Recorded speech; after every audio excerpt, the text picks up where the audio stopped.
बिस्मिल्लाहिर्रहमानिर्रहीम। अस्सलाम वालेकुम प्यारे बच्चों। तमाम बच्चे कदम बढ़ाओ उर्दू की 10वीं किताब का सफ़ा नंबर 37 खोल लें।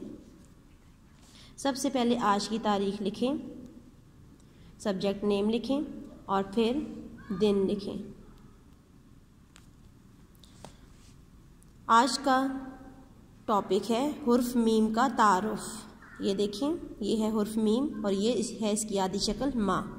तो आइए बच्चों, हुर्फ मीम और उसकी आदि शक्ल माँ के साथ ज़ख़ीरा अल्फाज की पढ़ाई करते हैं। पढ़िए।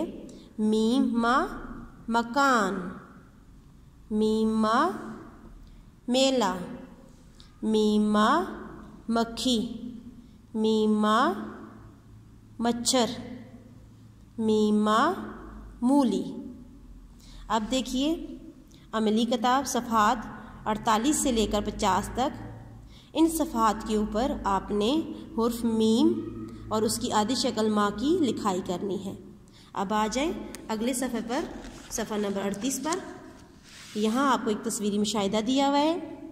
ये देखें, ये दोनों तस्वीर सेम हैं, लेकिन एक में हर तरफ आपको साफ़ सुथरी जगह नज़र आ रही है, जबकि दूसरी में जगह जगह गंदगी फैली हुई है। इनमें क्या फ़र्क है? इनमें फ़र्क ये है सफाई और गंदगी का। एक तस्वीर में पार्क के अंदर जगह जगह गंद पड़ा हुआ है और दूसरी तस्वीर में हर जगह साफ़ सुथरी है।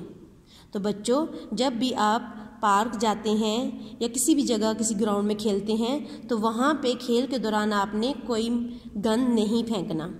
अगर आपने कैंडीज़ टॉफ़ीज़ खाई हैं या कोई भी अगर आपने पापड़ वगैरह खाए हैं तो आपने क्या करना है, उनके रैपर वहाँ मौजूद कूड़ादान में डालने हैं, नाक के नीचे फेंक दें।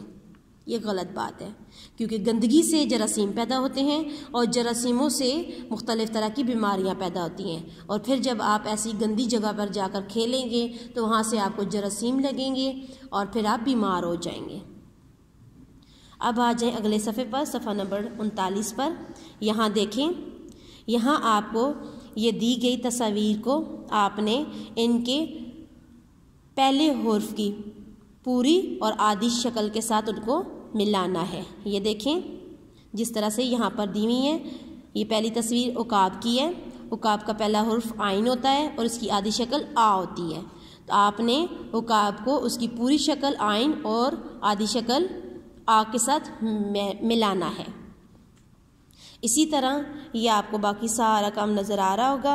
आपने हर तस्वीर को बारी बारी गौर से देखना है, उसका नाम बोलना है और फिर उसका पहले हुर्फ और उसकी आदि शक्ल के साथ उसको मैच करना है। ये था आपका आज का काम। शुक्रिया।